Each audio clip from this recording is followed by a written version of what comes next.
The hollers and hills of West Virginia, it's Heavenly Hills Homestead with another episode. Stay tuned. Boom!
Right, guys, so we've been busy all day. So the dog, luckily, there's my arugula. So some of y'all that ain't seen it lately, it's looking pretty good. He's weeded. Need to pull these out real quick. I need to get me a different kind of tool here. Get in here. Get some of this out. Okay. We got the Benihashi stuff coming up. Looking good. That'll work for now.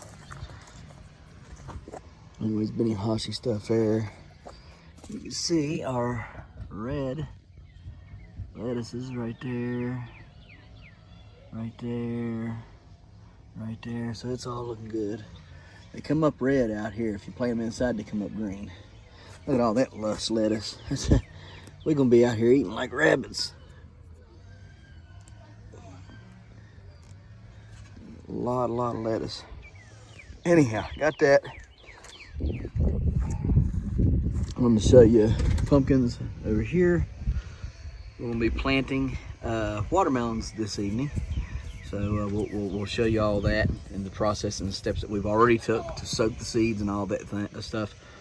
But there's all of our pumpkins. They're in their containers. They're labeled, so we're good to go there. Now what we're gonna do is we're gonna get us a spot picked out, and we're gonna start building our raised beds. So this week, that's what we're going to be doing, is building the raised beds and then tilling up the final patches and adding all the amendments and the final bits of dirt to them. All right. Hey, baby. Yeah, I'm a baby. Yeah, you're a baby. You're my buddy, ain't you? You just got done eating barbecue. Yeah, it's a whistle. Yeah, so we've got all that done and, just kind of roughed out. It's not perfect yet by no means, but it will be. What we'll do is we'll take the tillers back in through there, go back through along the edges, clean the edges up, take this stump right here out on this end. Then we will apply our landscaping fabric, our woven fabric down, and go from there. So it's starting to look good, and it's gonna make a nice long raised bed right here in the front yard. I think it's gonna look really good. So we're gonna complete the rest of this hopefully tomorrow. First thing we'll do is come out and again we'll level it up with the tillers. Then we'll put our plastic down. Then we'll build our raised bed. Then we'll fill it up with the manure and stuff from over at Vans and Allen's, and then we'll mix our compost in with this dirt here and fill the raised bed completely up, and then it should be ready for planting, and probably going to end up having enough to put one over there on that side like I was talking about. So we'll wait till tomorrow and we'll finish this video up. So starting these watermelons, And first of all, we got to pick some, okay? Let me kind of give you a history about my watermelon growing. I am not a professional. I started watermelon growing in 2009. That was my first year, and I produced several of those melons about that big. They was by no means record breakers. They was just meant to grow to eat, and I think they were sugar babies is what I grew. Didn't turn out the best. They were okay. They weren't super pink inside. It was around September, October when we finally picked them. What the deer didn't smash and eat.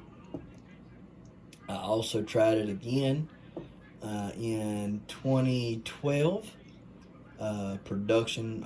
So in 2009 I tried it. I had some fruit, but they weren't the greatest tasting. 2012 I put out several plants. Didn't harvest anything off of them. Plants got big and nice and pretty, but nothing materialized. Didn't try it again until I think 2014. Tried it again. Raccoons got in there and busted them up, as well as my cantaloupe. And then I just quit. I just quit growing them. And in 2020, like everybody else, we were all bored and trying stuff that was different. And so I said to myself, I'm going to grow a monstrosity of a watermelon patch and cantaloupes, and it's going to be the best tasting watermelon and cantaloupes ever. Now, let me tell you something. Those were the best cantaloupes I've ever put my lips against. All right, now I kid you not, they were wonderful cantaloupe. But we're talking about watermelon. The watermelon had something to desire, but they were not horrible. I waited till the tendril dried. I learned a lot in 2020, and we grew some really nice watermelon. In fact, I got some seeds from those watermelons still here at the house. I also have cantaloupes. I bet you I've got a sandwich baggie full of cantaloupe seeds from the cantaloupes, because they produced and produced and produced and produced that year like you just wouldn't believe. So did the watermelon. I had watermelon on hammocks. They were grown up on the side of the garden fence when the garden fence was there, and I put hammocks out for them and grew them on there.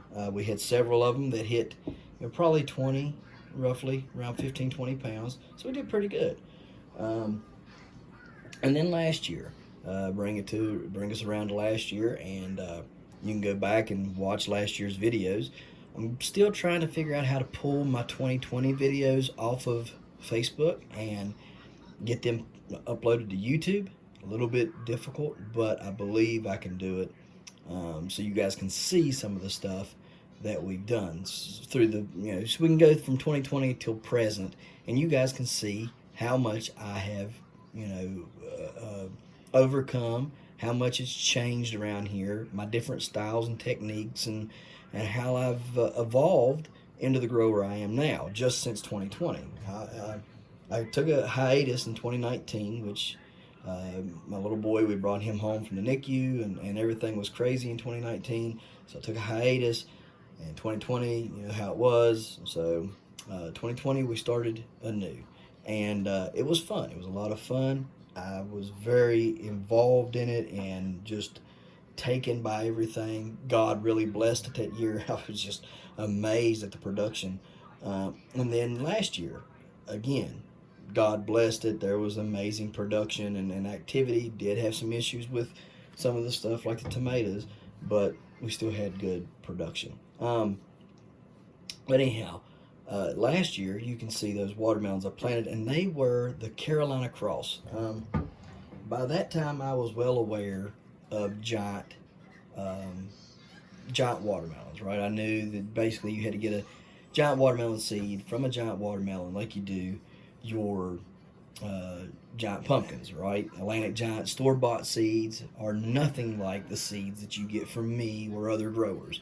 They will never be that kind of seed. If you get that type of production out of a store-bought Atlantic Giant seed, please tell me about it. Same difference with the store-bought 180 Cross Carolina, right? The Carolina Cross, 180-pound Carolina Cross. Now, I'll give it to you. they do produce some whopper-sized watermelon. Now, there's no doubt in my mind that them things can grow a giant watermelon, but not to the degree.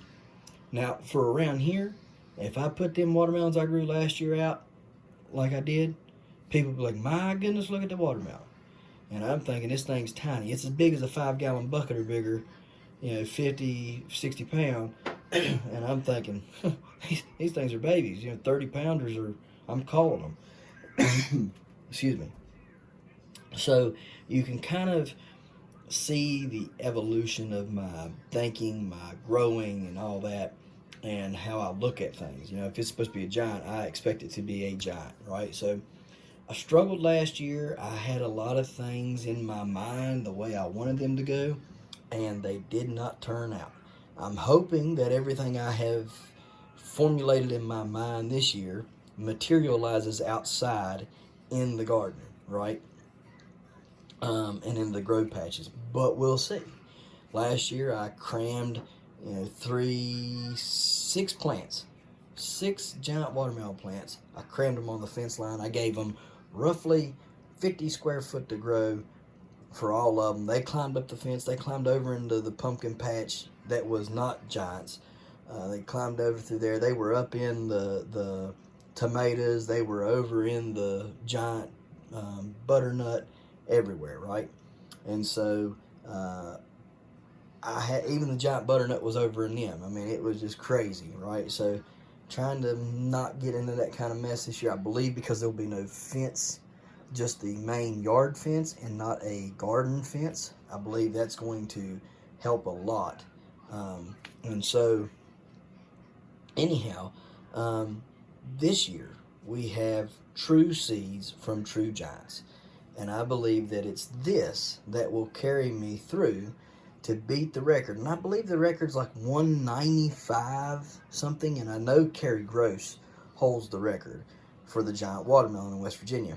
And as long as Andrew Vile and Todd Dawson can carry me on their backs with all their knowledge and information, I'm hoping and praying that I can beat the state record this year with a 200+ pound watermelon. Pretty much my first year growing them properly. Okay, guys, not just growing a watermelon, not growing a Carolina Cross. This will be my rookie year growing a giant watermelon from proven watermelons, proven genetic stocks. If you guys don't know, Andrew Vile, Todd Dawson, Chris, I think his name's Chris Kent, Nick McCaslin, Young, so many good growers out there. A lot of people know Kent. He holds the world record at 350.5, I believe, pounds. Andrew Vale has been very close to getting him several times, and and so we hope that we see that next year, or this year rather, materialize. But anyhow, we're going to go over these seeds, tell you what we're going to do with them, tell you my way of doing it, and we're going to do some comparisons so you guys can see the difference in growing them different, two different ways. One, soaking. We're going to do some seed soaking in the humic and fulvic and amino acids. The other's going to be putting paper towels in a Ziploc baggie, and you guys are going to go and get to see the whole process. And then you'll get to see the various stages that they go through in each video from here on out. So anyways, let's go on ahead and go through these. So first on the list we have 341.5 Vale, which is a 255 Mitchell crossed to the 302 Kent. The next one on the list is a 237 Young, which was grown last year. It's a 300.5 Young crossed to the 146.5 Young. We have the 183.5 Brown, which is a 341.5 Vale crossed to itself. We have the 324 McCaslin, which was grown off of a 146.5 Young, is what it looks like to self. We have the 176.5 Davis that was grown last year, and it's off of the 302 Kent, and it's open. It went 11% heavy, so really looking at that seed very, very heavily. We have a 341 Vales. His name's Vale, or no, his name's Vale, and it looks like Vile, so I keep calling it Vile. Anyways, 277 McCaslin is off of a 305 Mud to self. The 327 Kent is off the 302 Kent to self. And then we have this one. It's 10% heavy, which is a 236 Young, which is the 124 Young crossed to the 146.5 Young. And then we have 329 Vales, and I have what else here? I thought I had some more 330.5 Vales. Yes, I do. I got some more right here. So I got some more 335, or excuse me, 330.5 Vales. Now, what we're going to do, we're just going to take our cups here. We're going to mark them accordingly. Okay. So what we're going to grow, we're going to pour a little bit of humic fulvic acid in there, and then we're going to put our seeds in there. And so the first thing of seeds that we're going to do is, because I have quite a few of them, 329s, 341s, and the 176.5 Davis. So this first cup is going to be the 329. I'm going to put a couple of these in here. Now some of these I want to grow. And I'm going to use rootstock off of goodness, I can't think of the name. African spike cucumbers, my Kiwanos. Okay, 329 Val. And so that's what I'm going to do. I'm going to use African spike cucumbers and graft half of the plants this year, and then the other half I'm going to grow natural. All right, just regular. So we got 3 in there of those. I'm going to take 3 of the 341 Vales, and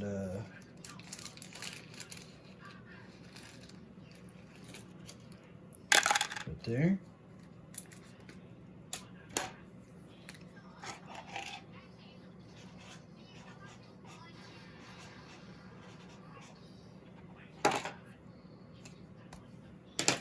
And last but certainly not least, we're going to put this 176.5 Davis in there. And he had a lot of issue because of a storm, if I'm not mistaken, that had damaged this plant and stuff. So he believes it could have gotten a whole lot bigger if I'm remembering correctly. And so that's the 176.5 Davis. 176.5 Davis. 11% heavy. Okay, so we have those. Put them over here. We're going to give every one of them a little drink. Shake it.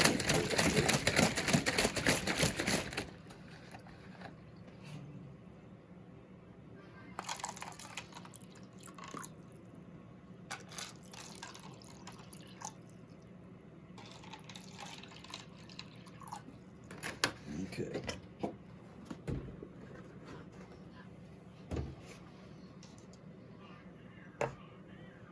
So there's them. Now, the rest of these that we're going to do are going to be put in Ziploc baggies.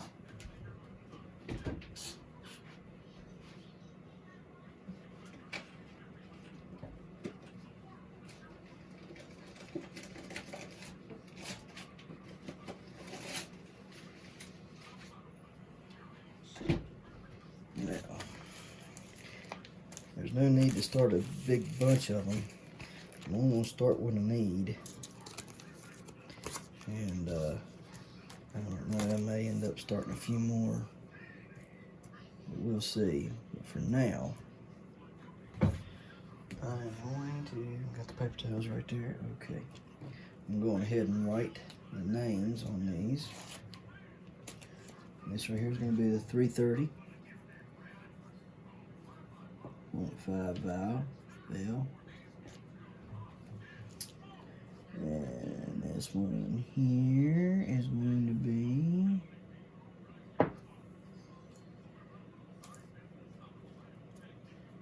324 McCaslin.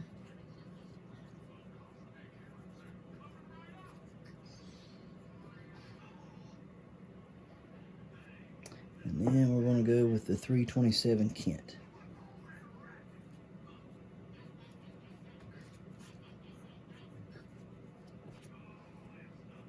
Alright. Now, all you do with these, and I'm hoping there's not, okay, 2 seeds. Alright, so here's what I'm going to do.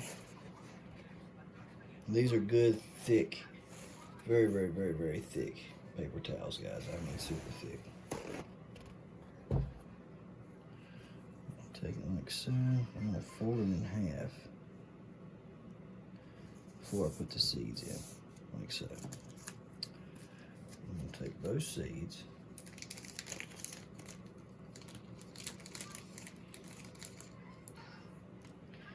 and then I'm going to place them in there, like that.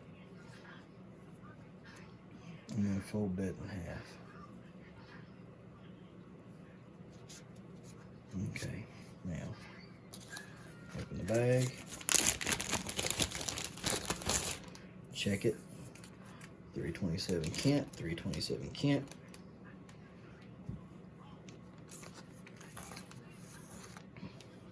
Once they get wet, they won't do that, but make sure you don't get them popping off there.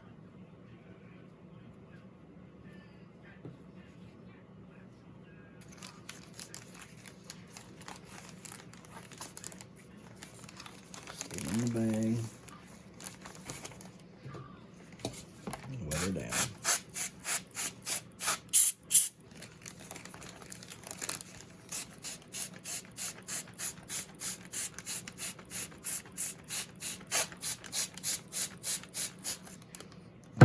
You don't have to completely soak it, okay? This is not completely soaked just yet, because it's going to make humidity when you put it in, or because I put it in an incubator, so I'm going to make humidity, and it's going to make it hotter. So you don't have to soak it completely when you do this. Just get it a little bit wet. Now, next is 324 McCaslin. Again, take that. We'll just wipe this little bit of water off. Fold it in half, like so. 324 McCaslin. There's 3 of these. I'm only going to start 2.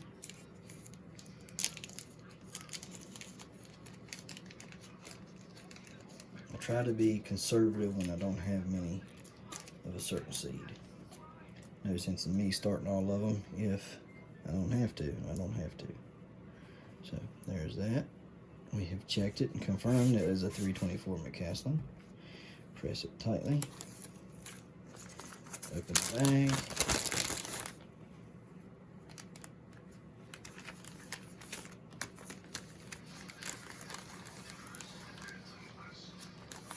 Okay.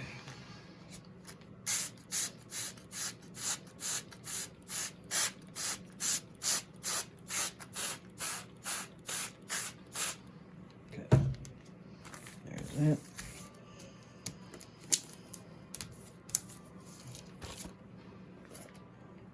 Last is a 330 vial.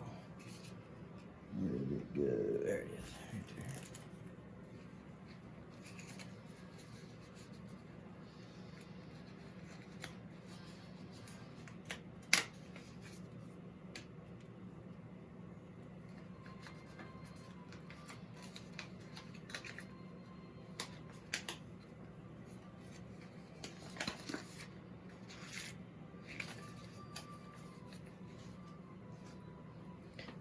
Off here, fold it in half,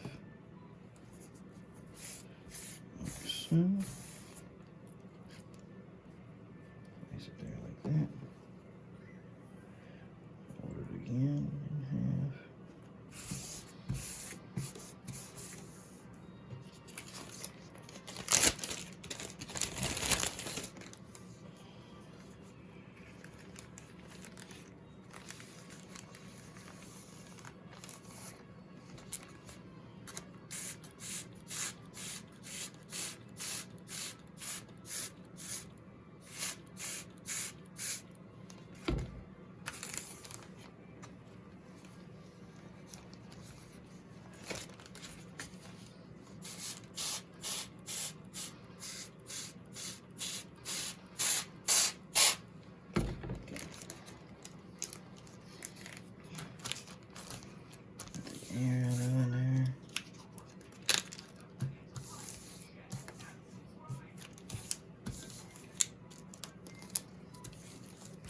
All right, guys.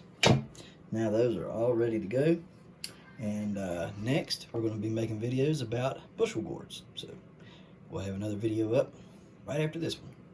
So guys, we appreciate you watching. We'll see you the next time right here in the Hollers and Hills of West Virginia. Don't forget to smash that like button. Hit that notification bell. Don't forget to share. Thank you, good sir. You're welcome. And subscribe.